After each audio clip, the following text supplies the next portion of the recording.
Um homem no faroeste é preso por esconder um tesouro muito antigo, que obtém o maior poder da Terra, mas ele consegue fugir graças a um revólver lendário super poderoso e ele vai tentar esconder o tesouro de 6 assassinos cósmicos que querem o poder supremo. Aqui eu percebo que o autor ele ainda não tem muito claro talvez a ideia que ele quer contar, ou ele jogou algumas ideias aqui, novamente, assim como eu falei na sinopse anterior, a gente não tem o plano da história ainda bem desenvolvido, a gente tem algumas ideias, então o autor aqui no caso eu consigo perceber que ele pensou na ideia do tesouro que tem um grande poder, e aí por conta desse tesouro ter um grande poder, existem assassinos cósmicos que vão querer buscar esse tesouro. Ele pensou que ia ser interessante o personagem ser preso, por isso, e ele imaginou que ia ser legal ele ter um revólver lendário. E aí por isso esse revólver ia ajudar ele a fugir da prisão. Então a gente tem várias ideias aqui. A princípio, por mais que elas estejam numa ordem relativamente cronológica aqui, a gente tem várias questões que precisam permear essa história para que ela faça sentido, né? Então, beleza.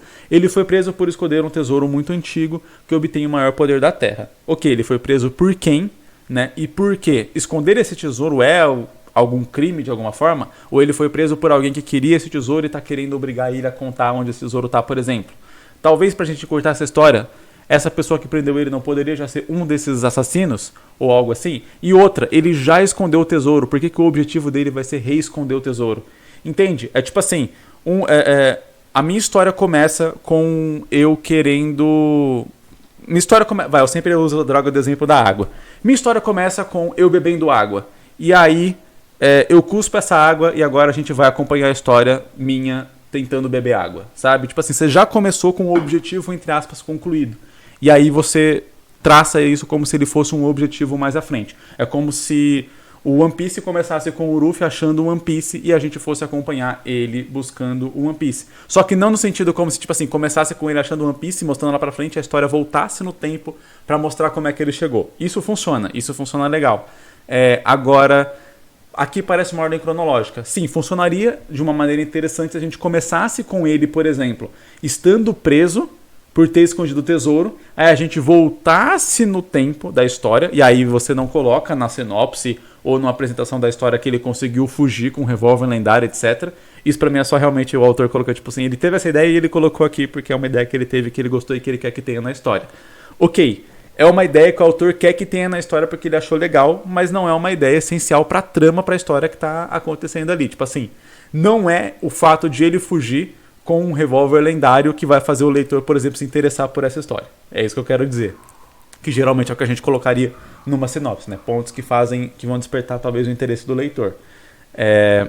Voltando aqui. Então poderia sim começar com a história mais à frente, né? Mostrando ele preso. Quem assistiu aí Clube da Luta vai lembrar mais ou menos como é que é, né? Começa com o personagem ali preso e tal, amarrado. E aí depois a gente volta no tempo e vai descobrir como que ele chegou naquela situação. E aquilo é literalmente o final do filme.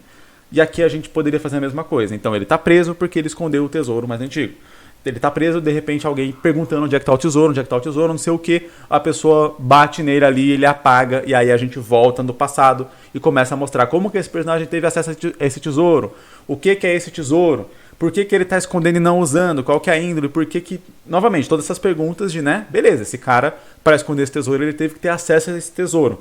Para ele não usar o poder desse tesouro e resolver esconder esse tesouro, ele tem que ter uma índole, uma moral, tem que ter tido um ensinamento, algum aprendizado que leve ele a chegar a essa conclusão. Aí, beleza.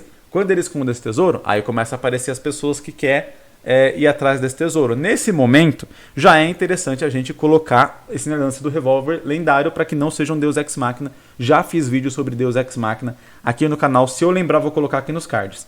Se eu não lembrar, e provavelmente eu não vou lembrar, eu quase nunca lembro de pôr os vídeos que eu cito aqui no meio nos cards, ainda mais quando é um vídeo muito longo que nem esse, né? Eu tô aqui na segunda sinopse, a gente vai analisar mais duas.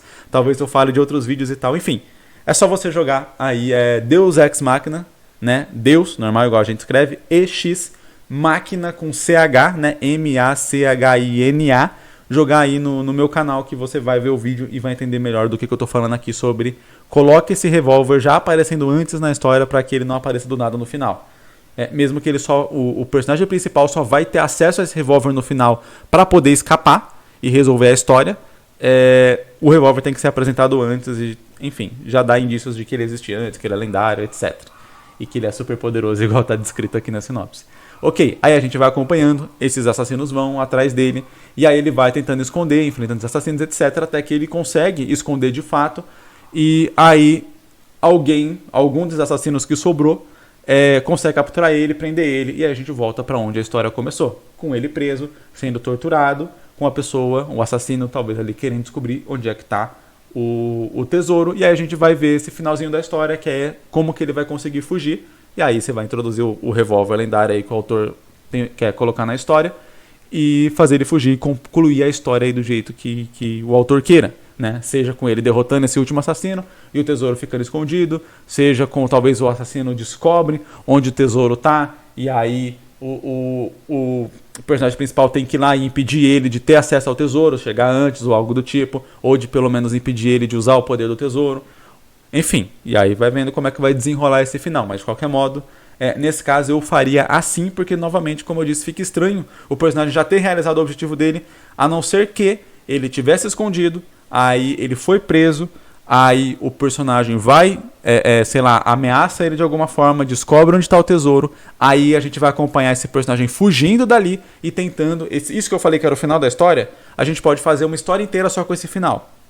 E aí não precisa contar todas aquelas coisas só com flashback, dando a entender e tal, fazer uma história muito mais rápida, um one shot muito mais curto, funcionaria perfeitamente assim. A gente conta só esse final da história. Vários one shots e uma forma interessante de você contar um one shot, né, fazer uma história de uma maneira curta, é você meio que pegar só o clímax dela, só o final, e você contar cronologicamente somente esse final. Você já começa a história do final, e aí você só desenvolve aquilo que você precisa desenvolver para que o leitor entenda aquele final e se importe com ele, através de flashbacks, através de alguns diálogos e tal. Claro, é algo difícil de fazer, né? Algo que precisa de uma certa experiência, mas é um jeito que funciona muito bem para fazer histórias mais curtas.